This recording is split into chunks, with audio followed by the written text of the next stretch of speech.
حضور اکرم صلی اللہ علیہ وآلہ وسلم نے ارشاد فرمایا، حدیث مبارکہ ہے مشکوٰۃ شریف کی، انا دار الحکمت و علی جبابها، میں حکمت کا گھر ہوں، علی اس کے دروازے ہیں۔ پھر فرمایا انا مدینۃ العلم و علی جبابها، میں علم کا شہر ہوں، علی اس کے دروازے ہیں۔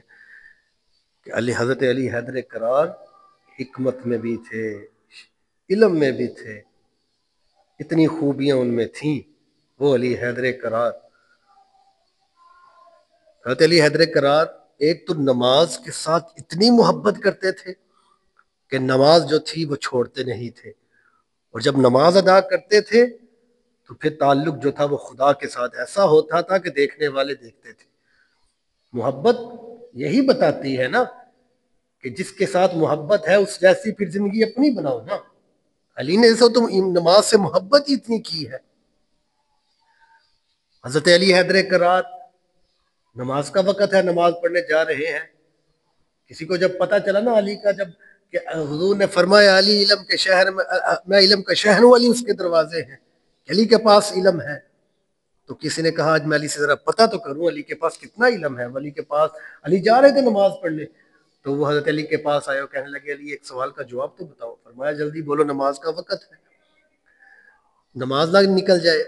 اب کہنے لگے مختصر سا جواب ہے، وہ کہنے لگا، فرمایا بتاؤ۔ فرمایا یہ تو بتا دیں کون سے جانور ایسے ہیں جو انڈے دیتے ہیں اور کون سے جانور ایسے ہیں جو بچے دیتے ہیں۔ دیکھیں نا، کوئی ایسے جانور ہیں جو بچے بھی دیتے ہیں، کوئی ایسے جانور ہیں جو انڈے دیتے ہیں، وہ کون سے ایسے جانور ہیں؟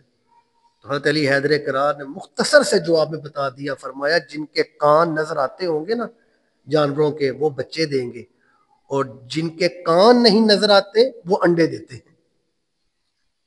علم تھا نا، مختصر سی بات کہہ دی، علم تھا۔ فرمایا جس کے کان نظر آتے ہیں وہ بچے دیتے ہیں، جن کے کان نظر نہیں آتے وہ انڈے دیتے ہیں۔ اتنی بات کہہ کے جا کے نماز پڑھنے چلے گئے۔ اتنی نماز میں محبت تھی، اتنا نماز ادا کرتے تھے کہ ایک مرتبہ جنگ میں آپ کو نا تیر لگا حضرت علی حیدر کرار کو، اور وہ کمر میں لگ گیا، تو وہ کمر سے تیر نکالتے تھے تو حضرت علی حیدر کرار کو درد ہوتی تھی، یہاں تک کہتے ہیں کہ تیر نکالنے سے پسیاں بھی باہر نہیں نکلتی تھی۔ تو حضرت علی حیدر کرار نماز کا وقت ہو گیا، نماز ادا کرنے لگے، نماز ویسے ہی تیر لگا اور نماز میں کھڑے ہو گئے، نماز پڑھ رہے، تو صحابہ کرام نے نا ذہن میں آیا کہ علی نماز ادا کرتے ہیں تو نماز، پھر جب نماز پڑھتے ہیں تو کسی کو نہیں دیکھتے، تو صحابہ نے نماز کے دوران ہی نہ وہ تیر نکال دیا۔ آپ نماز پڑھ رہے ہیں اور صحابہ نے وہ خیر کی تیر نکال دیا۔ تو حضرت علی حیدر کرار نماز پڑھ رہے تھے، سلام پھیرا تو دیکھا تو تیر ہی نکلا پڑا تھا، تیر ہے ہی نہیں تھا۔ فرمایا تیر کیسے نکل گیا؟ تو صحابہ کہتے یا علی آپ نماز ادا کر رہے تھے تو نماز کے دوران ہم نے وہ تیر جب کھینچا تو وہ تیر جو ہے وہ نکل آیا۔ تو آپ فرماتے ہیں خدا کی قسم مجھے پتہ ہی نہیں چلا کہ میرے جسم سے کب تم نے تیر نکال دیا۔ وہ علی حیدر کرار شیر خدا، حضور اکرم صلی اللہ علیہ وآلہ وسلم نے جب صحابہ کو ایک دوسرے کا بھائی بنایا، ایک دوسرے کا بھائی بنا رہے ہیں، فلاں صحابہ کو فلاں کا بھائی، فلاں صحابہ کو فلاں کا بھائی، تو حضرت علی حیدر کرار شیر خدا آپ بھی کھڑے تھے، تو حضور اکرم صلی اللہ علیہ وآلہ وسلم نے جب سب کو ایک دوسرے کا بھائی بنایا، صحابی کو فلاں صحابی کو فلاں کا بھائی، فلاں کا صاحب فلاں کا بھائی، تو حضرت علی حیدر کرار کھڑے، عرض کی یا رسول اللہ مجھے کس کا بھائی بنائیں گے؟ تو حضور نے فرمایا انت اخی فی الدنیا والآخرہ، علی تو دنیا میں میرا بھائی ہے اور آخرت میں بھی میرا بھائی ہے، آخرت میں بھی میرا بھائی ہے، تو دنیا میں بھی میرا بھائی ہے۔ میرے نبی کریم رؤوف الرحیم صلی اللہ علیہ وآلہ وسلم نے حدیث مبارکہ مشکوٰۃ شریف کی فرمایا علی مجھ سے ہے، فرمایا علی تو مجھ سے ہے میں تجھ سے ہوں، یہ حدیث ہے۔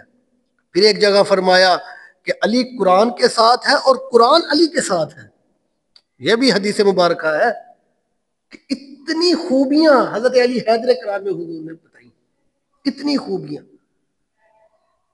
وہ علی حیدر کرار آپ کی ولادت بسعادت 13 رجب کو ہوئی، اور جب آپ کی ولادت ہوئی تو جب آپ نے آنکھیں کھولی سب سے پہلے چہرہ مصطفیٰ دیکھا، پھر ساری زندگی حضور نے علی کو اپنی تربیت میں رکھا، علی کو اپنے ساتھ میں، ابھی چھوٹے ہی تھے تو حضرت علی حیدر کا چھوٹے تھے تو حضور نے آپ کے والد سے حضرت علی کو لے لیا تھا، پھر آپ حضور کی تربیت میں ہی رہے تھے. وہ علی حیدر کرار شیر خدا.